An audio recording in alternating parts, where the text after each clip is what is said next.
Assalamualaikum warahmatullahi wabarakatuh.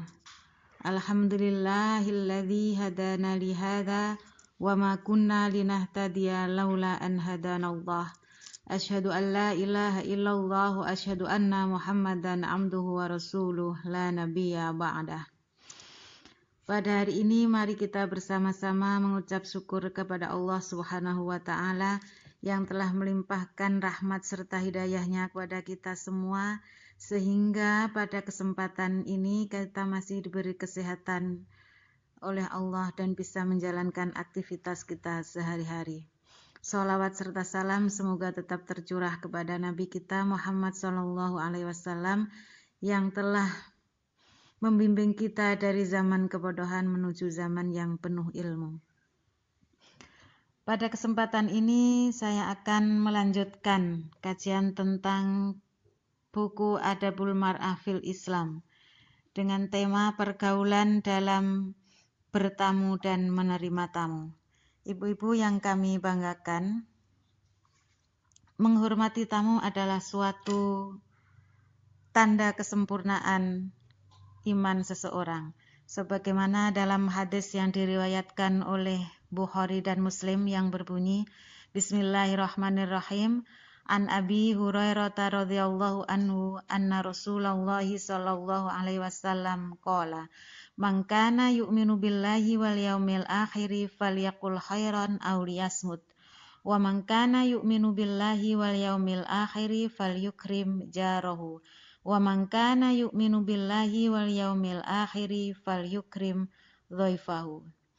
Dari Abu Hurairah radhiyallahu berkata, Rasulullah bersabda, barang siapa beriman kepada Allah dan hari akhir, hendaklah ia berkata baik atau diam. Barang siapa beriman kepada Allah dan hari akhir, hendaknya ia menghormati tetangga. Barang siapa beriman kepada Allah dan hari akhir, hendaklah ia memuliakan tamu.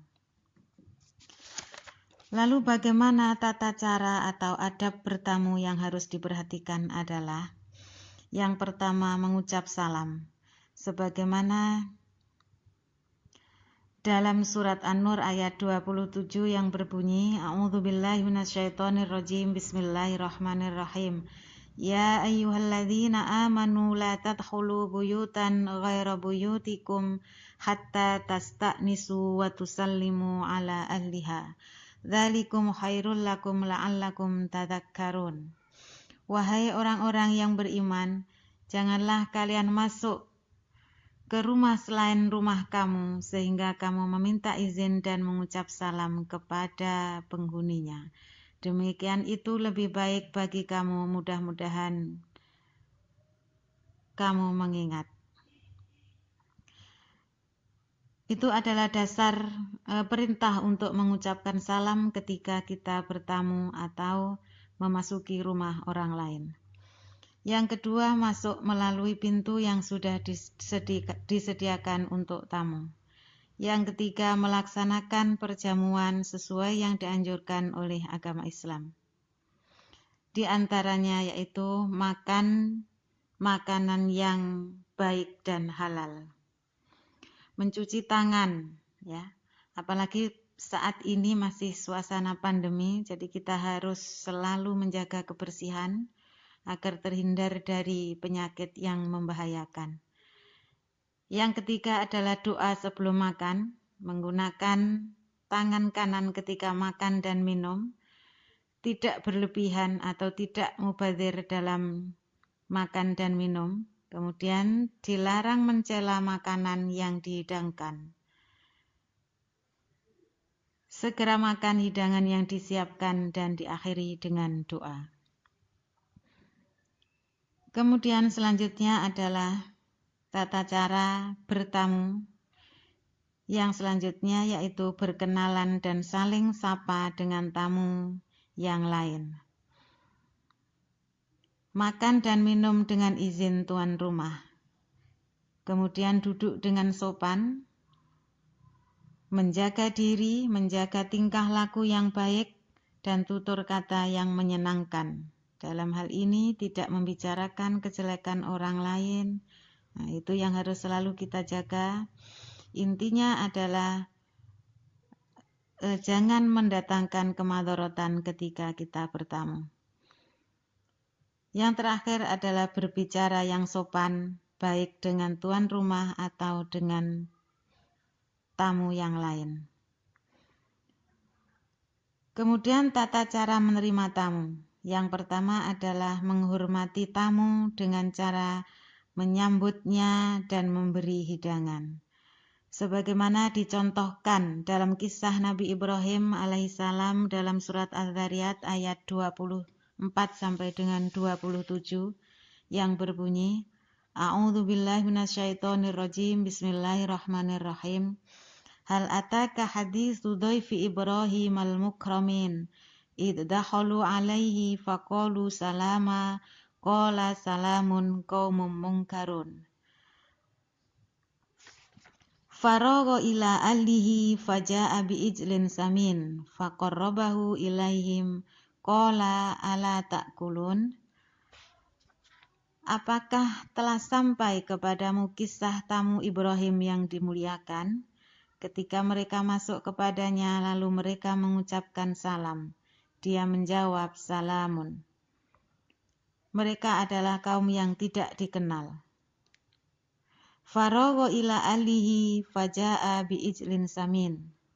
Maka dia pergi diam-diam kepada keluarganya, yaitu istrinya, lalu dia datang membawa daging anak sapi gemuk, lalu didekatkannya kepada mereka. Dia berkata, tidakkah kamu akan makan? Dari kisah Nabi Ibrahim tersebut, dapat kita simpulkan bahwa yang pertama yang dilakukan oleh Nabi Ibrahim ketika menerima tamu adalah menyambutnya dengan menjawab salam. Kemudian Nabi Ibrahim meminta kepada istrinya untuk menyiapkan hidangan berupa daging sapi yang gemuk yang sudah dibakar. Artinya menyambut tamu dengan hidangan yang paling baik. Kemudian menyuguhkan dan mempersilahkan kepada tamu untuk menikmati hidangannya. Nah, itu adalah dasar kita untuk menghormati tamu kita dengan baik. Yang kedua, tata cara menerima tamu adalah menerima tamu dengan muka manis dan ramah tamah, supaya tamunya kerasan dan tidak tergesa-gesa untuk pulang. Harus dengan muka manis dan ramah tamah. Kemudian yang ketiga, memberi kesempatan kepada tamu untuk menyatakan keperluannya. Dan kita sebagai tuan rumah harus menanggapinya dengan sopan dan menyenangkan.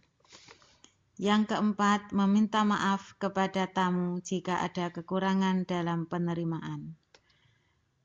Ibu-ibu yang kami hormati, sebagai ibu rumah tangga dalam menerima tamu mempunyai peranan yang sangat penting.